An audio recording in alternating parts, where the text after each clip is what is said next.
récupéré pour le peuple congolais et qu'on le place dans une banque pendant la même durée en moyenne que Dan Gertler va toucher ses royalties pour faire le milliard 7 que cette ONG nous cite, ça fait que la République démocratique du Congo a en réalité récupéré 750 millions de dollars. Ça, c'est le premier chiffre qu'il faut mettre en face du milliard 7 qu'ils brandissent. Ensuite, évidemment, il faut être honnête. Et je vois que cette ONG, malheureusement, ne l'est pas. Il faut mettre la valeur de Desiwa. Si on veut vraiment éclairer l'opinion, et si on est vraiment honnête intellectuellement, il faut prendre le milliard 7 de royalties que je ne conteste pas, avec les 750 millions de dollars que la RDC a récupérés, puisque c'est 285 millions de dollars qu'on capitalise sur environ 15 ans en moyenne au taux de Libor plus 6%, ça fait ce montant-là, et on doit rajouter la valeur de Desiwa. Donc la valeur de Desiwa, c'est plusieurs milliards, en tout cas plus de 3 milliards. Donc vous prenez les 3 milliards qui reviennent à la GECAMIN, vous prenez les 750 millions que nous venons de récupérer grâce à ce protocole d'accord, et nous comparons au milliard 7 de Dan Gertler. C'est ça la réalité. On n'a pas le temps de tout expliquer lors d'une conférence de presse, mais cette ONG nous pousse à une explication claire, et ce que je dis ici est vérifiable par tout le monde. S'ils ont l'honnêteté de comparer les chiffres, c'est en réalité ce chiffre-là qu'ils doivent comparer, et ce que la République a récupéré, et ce qu'elle a obtenu en cédant les royalties.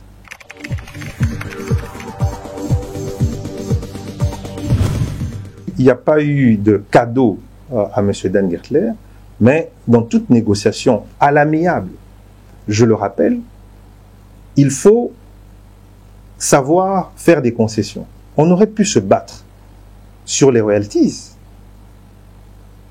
On aurait pu se battre pour avoir les royalties, mais sur base de quoi? Le contrat a été fait en bonne et due forme. Et on aurait pu se battre, et Dan Gertler aurait été plus malin que nous, en nous disant, je vous cède les royalties, mais donnez-moi des IWA. Vous savez, ça allait faire plaisir à cette ONG, mais ça aurait été désastreux pour la République.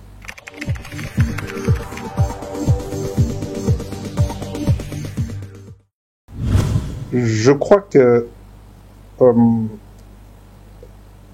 si la polémique continue, je crois que c'est là, je vous le dis, ce sera la dernière fois que je m'exprime à ce sujet, parce que je vois que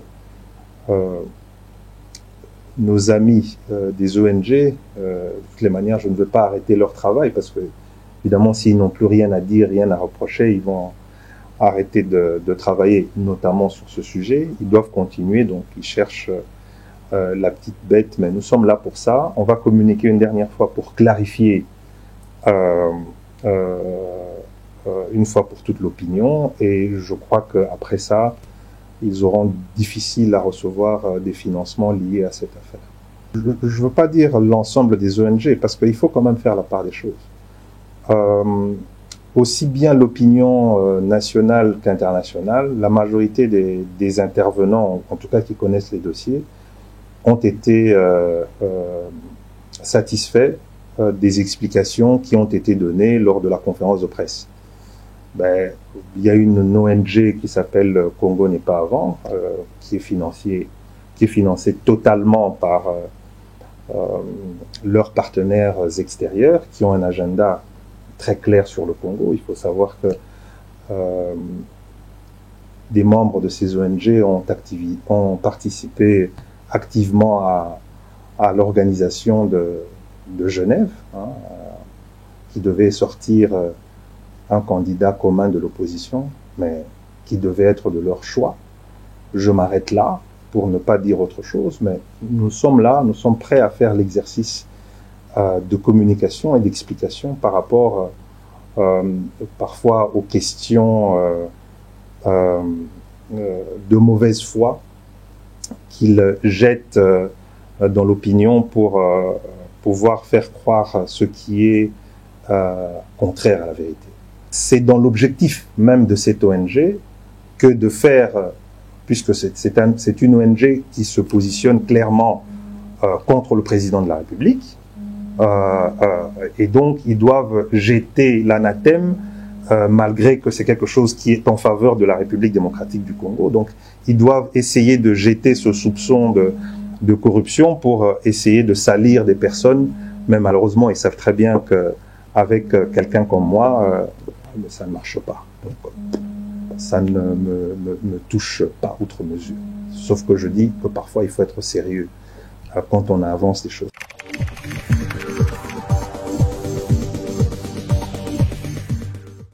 La vocifération de ces ONG et les sanctions américaines n'ont rien apporté à la RDC. Mais nous, vous savez, c'est comme en judo. On se sert parfois de la force de l'adversaire, quoique je ne considère pas les États-Unis comme étant l'adversaire de la RDC, mais plutôt comme allié. Et dans ce cas d'espèce-là, les ONG ont été aussi nos alliés. Ça nous a permis à négocier en position de force. Parce qu'il y avait l'épée de Damoclès. Mais c'est un accord historique. Parce que je vous le répète encore, nous n'avions aucune garantie qu'avec le régime de sanctions, ni même avec la pression des ONG, que ces actifs allaient revenir à la RDC. Imaginez un seul instant que dans le cadre du règlement de ces litiges, que des entreprises extérieures à la RDC proposent à Dan Gertler de racheter ces actifs et de nous payer une modique somme en termes de dédommagement. Ces actifs allaient revenir à qui? Puisque nulle part dans les sanctions, il était marqué que Dan Gertler était dans l'obligation de rendre à la RDC ses actifs. Donc un règlement aurait pu être fait avec des actifs vendus à un tiers. Peut-être que c'est ça qui énerve certaines personnes, que ce soit la RDC qui a récupéré ça.